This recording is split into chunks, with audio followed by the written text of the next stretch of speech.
হেমন্তের দ্বিতীয় মাসে সবাইকে নবান্নের শুভেচ্ছা। আবহমান বাংলা ঋতুচক্রের এ মাসে ধুম পড়ে যায় আমন ধান কাটার এবং কর্তন পরবর্তী কাজকর্মের। নতুন ধানের গরম ভাতের সুঘ্রাণে ভরে থাকে বাংলার মাঠ প্রান্তর।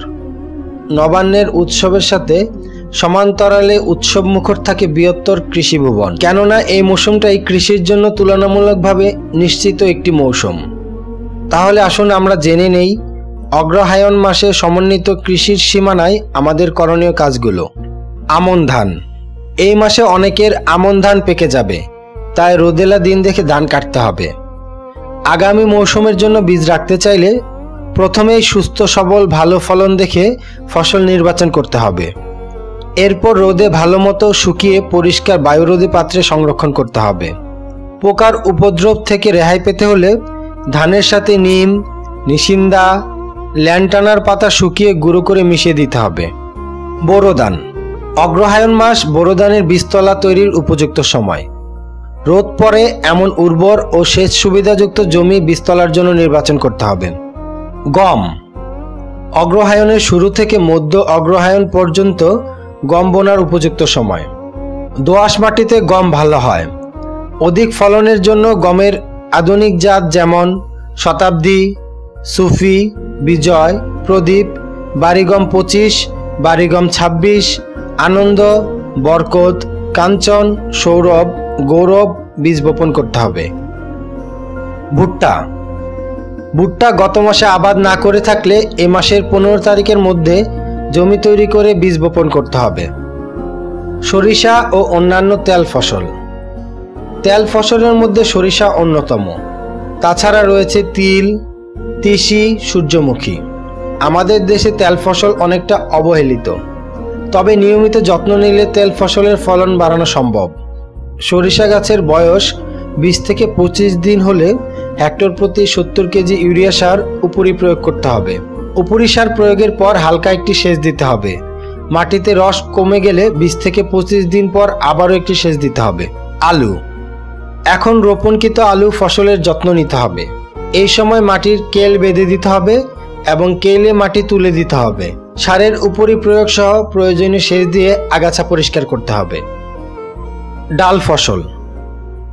ডাল আমাদের জন্য একটি গুরুত্বপূর্ণ ফসল। মাঠে এখন মসুর, মুগ, মাস, মটর, খেসারি, ছোলা, ফেলন, সয়াবিন প্রভৃতি ডাল ফসল আছে। সারের উপরি প্রয়োগ, প্রয়োজনীয় সেচ, আগাছা পরিষ্কার, বালাই ব্যবস্থা সহ সবকটি পরিচর্যার সময় মতো যথাযথভাবে করতে হবে। শাকসবজি। মাঠে এখন অনেক সবজি বাড়ন্ত পর্যায়ে আছে। ফুলকপি, বাঁধাকপি, ওলকপি, শালগম, মূলা এসব বড় হওয়ার সাথে সাথে চারার গোড়ায় মাটি তুলে দিতে হবে। চারার বয়স 2 থেকে 3 সপ্তাহ হলে সারের উপরি প্রয়োগ করতে হবে। সবজি ক্ষেতের আগাছা, রোগ ও পোকামাকড় নিয়ন্ত্রণ করতে হবে। এক্ষেত্রে সেক্স ফেরোমন ফাঁদ ব্যবহার করতে হবে। এতে পোকা দমনের সাথে সাথে পরিবেশও ভালো থাকবে। অন্যান্য রবি ফসল। মাঠে এখন মিষ্টি আলু, চীনা, কাউন, পেঁয়াজ, রসুন, মরিচ সহ অনেক অত্যাবশ্যকীয় ফসলের প্রাথমিক বৃদ্ধি পর্যায়ে। এই সময় ভালোভাবে যত্ন পরিচর্যা নিশ্চিত করতে পারলে আশাতীত ফলাফল বয়ে আনবে। এইসব ফসলের কোনোটি এখনও না লাগিয়ে থাকলে দেরি না করে চারা লাগাতে হবে, তবে সেক্ষেত্রে অতিরিক্ত যত্ন নিতে হবে। গাছপালা।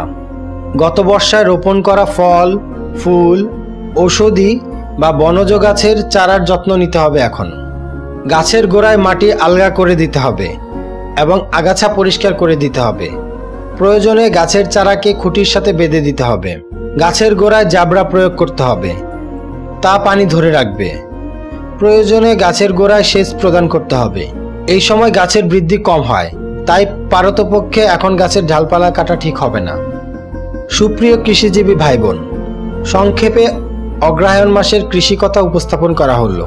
বিস্তারিত কৌশল জানার জন্য স্থানীয় উপসহকারী কৃষি কর্মকর্তা বা উপজেলা কৃষি, মৎস্য ও প্রাণী সম্পদ বিশেষজ্ঞদের সাথে পরামর্শ করতে হবে। একমাত্র কৃষির মাধ্যমে আমরা আমাদের দেশকে সমৃদ্ধ করতে পারি। মনে রাখবেন, কৃষির কাঙ্ক্ষিত সাফল্যে আমরা সবাই গর্বিত অংশীদার। আপনাদের সবার জন্য নিরন্তর শুভকামনা।